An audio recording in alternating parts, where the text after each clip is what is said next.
এখন টিউনো সাহেবের কাছে গিয়ে বলছে চাঁদাটা দাও, ব্যবসাটা দাও, বাণিজ্যটা দাও, এটাকে আমরা ধর্তব্যের মধ্যে আনলেন, এটা বরং সরকারকে আরও লো ফলের মধ্যে যাচ্ছে। কিন্তু পজিটিভ অর্থেই একটা পলিটিক্যাল গভর্নমেন্ট একটা দেশকে যেভাবে এগিয়ে নিতে পারে, এরকম অন্তর্বর্তীকালীন সরকারের পক্ষে সেটা সম্ভব নয়। এখন যমুনাতে বসে ডক্টর মোহাম্মদ ইউনূস অনেক সুন্দর সুন্দর চাল চালছেন, অনেক সুন্দর সুন্দর কথাবার্তা বলছেন, এবং তার কথা মির্জা ফখরুল সাহেব সামনাসামনি বসেছিলেন, মন্ত্রমুগ্ধের মতো শুনে আসা ছাড়া কোনো উপায় ছিল না। কিন্তু বাইরে আসার পরে, অর্থাৎ গেটের বাইরে আসার পরে বিএনপি চিন্তা করলো, এ কী হলো, কেন গেলাম, কি পেলাম, কি বললাম আর কি শুনলাম, এখন জনগণকে কি বলবো এবং আগামীতে কি হবে, এটা সব মিলিয়ে প্রায় এভরিডে আমাদের দেশে নিত্য নতুন সমস্যা তৈরি হচ্ছে, যেটা সমাধান আমি আপাতত দেখছি না, দুর্ভোগ না পোহানো ছাড়া।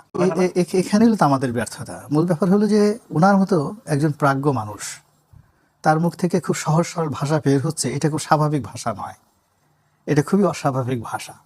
তো এখন ওই সহসা আমাদের দেশে দুটো জিনিস হচ্ছে, রবীন্দ্রনাথের বিখ্যাত কবিতা আছে হিংসিং ফট, মানে আপনাকে খুব জটিল করে কথাবার্তা বলতে হবে, অথবা টু দি পয়েন্টে বলতে হবে, অথবা একেবারে আপনি কিছুই বুঝেন না। তা উনি যেভাবে কথা বলেন দেব শিশুর মতো, যে আরশে আজিম থেকে আল্লাহ রাব্বুল আলামিন ওনাকে এই পৃথিবীতে পাঠিয়েছেন সবে মাত্র, পৃথিবীর কোনো পাপ পঙ্কিলতা তাকে স্পর্শ করেনি, উনি যা দেখেন তাই বলেন, যা বুঝেন তাই বলেন।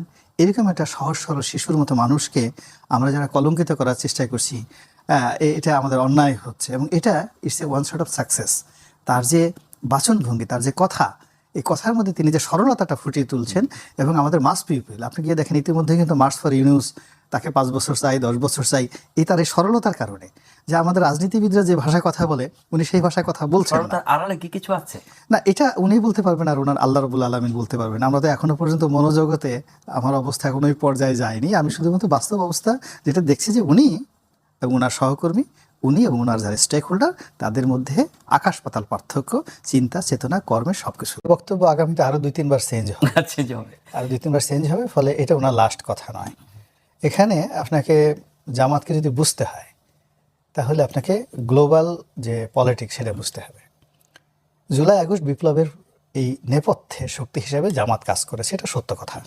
এখন যা দেখেন এই মুখে খোঁচা খোঁচা দাড়ি, অনেকেরই আসলে প্রিভিয়াসলি জামাতের সাথে সম্পর্ক, তারা ছাত্রলীগের মধ্যে লুকায়িত ছিল, ছাত্র দলের মধ্যে লুকায়িত ছিল, তারা তাবলিগের মধ্যে লুকায়িত ছিল, বিভিন্ন রকম। ফলে কোনো পলিটিক্যাল শক্তি, রাজনৈতিক শক্তি জুলাই আগস্ট বিপ্লবের পেছনে যদি ম্যাটিকুলাসলি ইনভেস্ট করে থাকে, সেটা জামাত, এতে কোনো সন্দেহ নেই। ফলে এই বিপ্লবটি হওয়ার পরে জামাত মনে হয় যেন আকাশের চাঁদ পেয়েছে, তাদের মতো খুশি আর কেউ হয়নি। এরপরে নিয়োগ বদলি থেকে শুরু করে প্রথম 1 মাসে জামাত যে সফলতা দেখিয়েছে, ওর ধারে কাছে বিএনপি যেতে পারেনি। হ্যাঁ, প্রশাসন, অল কে পোস্টগুলো, এবং আরো ভালো ভালো জায়গাতে প্রশাসন, বিশ্ববিদ্যালয়ে, আপনার বিশ্ববিদ্যালয়গুলো চিন্তা করেন, ধরেন একটা বড় মার্কেট যেখানে 100 কোটি টাকার ট্রানজাকশন আছে, ধরেন 100 কোটি টাকা, তা সেখানে জামাত দখল করেছে।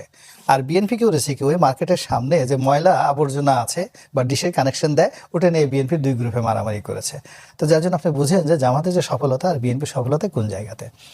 তো ওই সময়টাতে আমি একটা সেই আগস্ট মাসে বোধ হয় 7-8 তারিখে আমার একটা টেলিফোন কনভারসেশন ভাইরাল হয়ে গেছিল।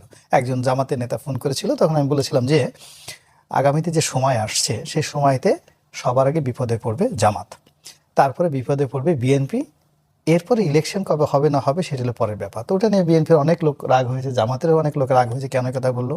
এবং এখন দেখেন পুরো পরিস্থিতি ওয়েস্টার্ন ওয়ার্ল্ডের কাছে এমনভাবে চলে গেছে যে বাংলাদেশে একটা জঙ্গিবাদের অভ্যুত্থান হয়েছে। এবং এই যে সকল, ধরেন হিজবুত তাহরির সঙ্গে জামাতের কিন্তু সম্পর্ক ভালো না, রিভার্স সম্পর্ক, কিন্তু পশ্চিমারা মনে করছে হিজবুত তাহরির আর জামাত আপন ভাই। আবার ধরুন কওমি মাদ্রাসা যারা আছে, কওমি লাইনে যারা আছেন হুজুর, এদের সাথে জামাতের বিরোধ, হেফাজতের সাথে বিরোধ। তারপরে যে যারা মাজার ঠাজার পীর মশায়েখ আছে, তাদের সঙ্গে তাদের বিরোধ।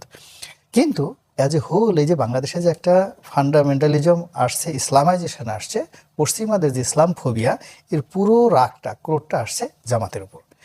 ফলে আগামীতে বিএনপি ক্ষমতায় আসুক বা ডক্টর ইউনূস ক্ষমতা আসুক, তাদেরকে পশ্চিমাদেরকে ঠিক রাখার জন্য এদের বিরুদ্ধে অ্যাকশনে যেতে হবে। এবং যখন এই রাষ্ট্রীয় অ্যাকশনটা সবার আগে জামাতের উপরে আসতেছে, this is one. Second thing হলো, জামাত এই সময়টাতে মনের আনন্দে সে ভুলে গেছে যে তাদের অস্তিত্বের সঙ্গে বিএনপি জড়িত। বিএনপি না হলে জামাতের অস্তিত্ব থাকতো না। আজকের যে জামাতের যে রমরমা যা কিছু অবস্থা, এখানে শহীদ প্রেসিডেন্ট জিয়াউর রহমান থেকে শুরু করে পরবর্তীতে যে তাদের 2001 থেকে জামাত বিএনপি যে সরকার, এই সরকারের যে সুবিধাটা যদি তারা না পেত, জামাতের অস্তিত্ব থাকতো না। এই জিনিসটা থেকে খালেদা জিয়ার প্রথম সরকার আমল থেকে তো জামাত এই সুবিধা পেয়ে আসছে। আচ্ছা, পেয়ে আসছে, কিন্তু ওইটা সরকারে গিয়ে একেবারে মানে সরকারে গিয়ে তারা এমন অবস্থায় গিয়েছে, বিএনপি জামাতের সরকার বলা হয় না, কিন্তু বলা হয় জামাত বিএনপির সরকার। তো যাই হোক, নিয়ে তো সেই জায়গা থেকে তারা স্বতন্ত্র একটা বলয় তৈরি করার চেষ্টা করেছিল। তারা সমস্ত ইসলামিস্ট পার্টিগুলোকে একত্র করার চেষ্টা করেছিল। তারা তরুণদেরকে নিয়ে আলাদা একটা প্ল্যাটফর্ম করা তৈরি করেছিল, এনটি আওয়ামী লীগ এবং এনটি ভারত এবং এনটি বিএনপি, এবং পুরো জিনিসটাতে তারা ফেল করেছে, একেবারে ফেল করেছে।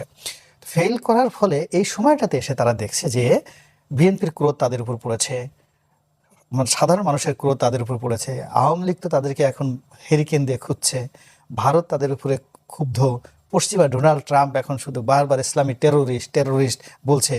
এই টোটাল চাপটা আলটিমেটলি জামাতকে বহন করতে হবে, এবং এজন্যই আসলে তারা আবার বিএনপির কাছে ফিরে যেতে পারে। তারা সেই চেষ্টা করছে। মানে এই যে উনি যে গিয়ে লন্ডনে গিয়ে বেগম জিয়ার সাথে দেখা করলেন বা তারেক রহমান সাহেবের সাথে দেখা করলেন, মূলত ওই জায়গাতে সে রুটে ফিরে যেতে চাচ্ছে, কিন্তু এটা অনেক দেরি হয়ে গেছে। এখন এটা সম্ভব হবে না, কেননা মানুষের জীবনে হয় কি, কিছু কিছু জায়গা রয়েছে, কিছু কিছু ক্ষেত্র রয়েছে, যখন আপনার কর্মফল ভোগ না করে আপনি সেখান থেকে রিটার্ন আসতে পারবেন না। যেমন শেখ হাসিনা যে কাজগুলো করেছে, আমি 14 সালে বলছি যে ওনার যদি আজকে পতন হয়, ওনার ক্ষয়ক্ষতি কম হবে, আর যত দেরি যাবে তত ওনার ক্ষয়ক্ষতি বাড়তে থাকবে। এখন জামাত গত 7 মাসে যে কর্মকাণ্ডগুলো করেছে, বিএনপি স্বপ্নেও কল্পনা করতে পারে না এই জীবনে কখনো যে জামাত তাদের বিরুদ্ধে কথা বলতে পারে।